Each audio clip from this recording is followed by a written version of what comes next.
Halo semuanya, apa kabar? Miss harap kalian dalam keadaan sehat dan baik-baik saja. Nah, berjumpa lagi dengan Miss Nidia dalam pembelajaran fisika. Nah, kali ini kita mau tetap membahas tentang listrik dinamis, tapi khususnya kita akan berfokus apa-apa saja sih yang ada pada rangkaian listrik. Nah, oke. Ketika kita membuat suatu rangkaian, kita harus memerlukan tegangan dan hambatan agar arus listrik kita dapat mengalir.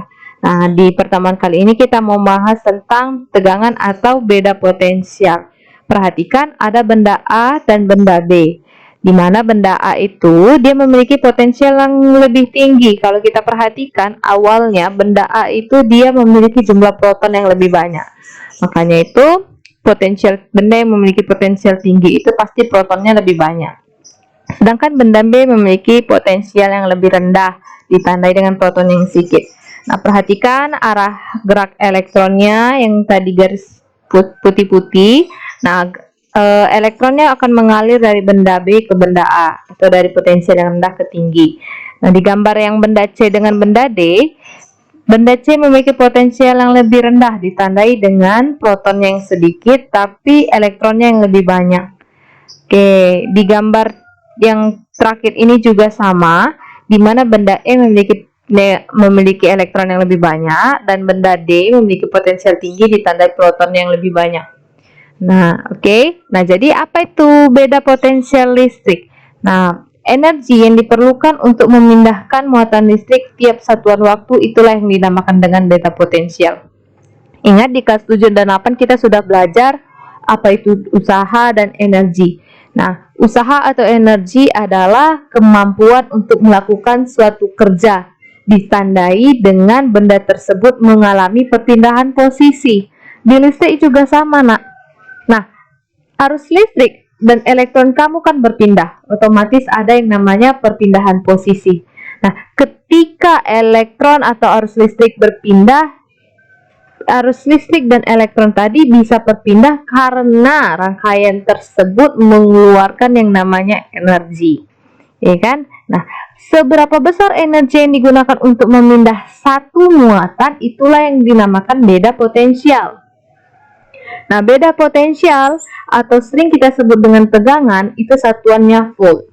W itu energi, satuannya joule, maksudnya energi seberapa besar energi yang diperlukan untuk mengaliri listrik tersebut, ya kan? Nah, Q itu adalah muatan atau kolumnya, di mana katanya 1 volt itu sama dengan 1 joule per kolom.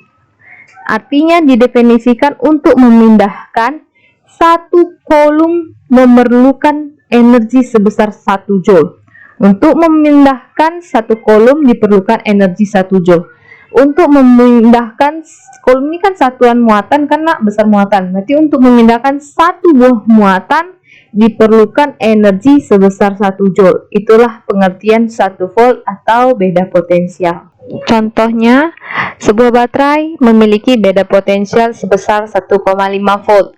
Nah, jika baterai tersebut digunakan untuk menyalakan lampu, maka ada 50 kolom muatan listrik yang berpindah melewati lampu. Pertanyaannya, berapa besar energi yang dikeluarkan baterai tersebut? Berarti, berapa energi yang dikeluarkan rangkaian untuk memindahkan 50 buah muatan, ya kan?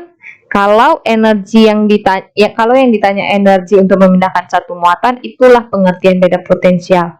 Tapi kalau ditanya total energi untuk memindahkan semua muatannya atau 50 muatan ini, itulah W atau energi, ya kan? Berarti kita diberitahu di soal V-nya itu beda potensialnya 1,5 volt, Q-nya 50 kolom. Nah, masuklah rumus, kan rumusnya V sama dengan W per Q. Jadi kalau ditanya W, rumusnya menjadi V kali Q. Nah, V kali Q berarti 1,5 dikali 50 sama dengan 75 joule. Jadi yang menemukan hukum Ohm itu namanya adalah George Ohm. George Ohm ini dia menemukan hukum Ohm dengan melakukan 2 kali percobaan. Percobaan pertama, dia buat suatu rangkaian dengan jumlah baterai yang semakin diperbesar seperti gambar yang pertama tadi kan. Nah, Di percobaan kedua, dia membuat sebuah rangkaian dengan menggunakan beda potensial yang sama, tapi hambatannya diperbesar. Otomatis dia temukan hasil praktikumnya, disimpulkannya seperti ini. Kuat arus listrik yang terjadi pada suatu penghantar berbanding lurus dengan beda potensialnya atau berbanding lurus dengan tegangannya, dan berbanding terbalik dengan hambatannya. Oke, berarti semakin besar kuat arusnya, maka beda potensialnya pasti diperbesar. Sedangkan kalau hambatannya diperbesar, maka kuat arusnya diperkecil karena dia berbanding terbalik. Oke? Nah, untuk contoh soal, katanya sebuah lampu pijar dihubungkan dengan beda potensial 12 volt. Ternyata timbullah arus sebesar 0,4 ampere. Pertanyaannya, berapakah hambatan filamen lampu pijar tersebut? Berapa hambatannya? Oke, berarti kalau digambarkan seperti ini. Dia baterainya 12 volt, mengalirlah arus 0,42 ampere. Ingat ya nak, arus mengalir dari potensial tinggi ke potensial rendah, dari kutub positif ke kutub negatif. Makanya arah arusnya mengalir seperti ini, dari positif menuju negatif. Nah, katanya berapa besar hambatannya? R-nya berapa? Oke, hambatannya ini berapa? Tulis diketahui dan ditanyanya terlebih dahulu. Nah, yang diketahui beda potensialnya atau V-nya itu sebesar 12 volt. Dan kuat arusnya itu sebesar 0,4 ampere. Pertanyaannya, berapakah hambatannya? Ingat, hambatan rumusnya R sama dengan V per I. Yaitu sama dengan 12 per 0,4. Jadi sama dengan 30 ohm.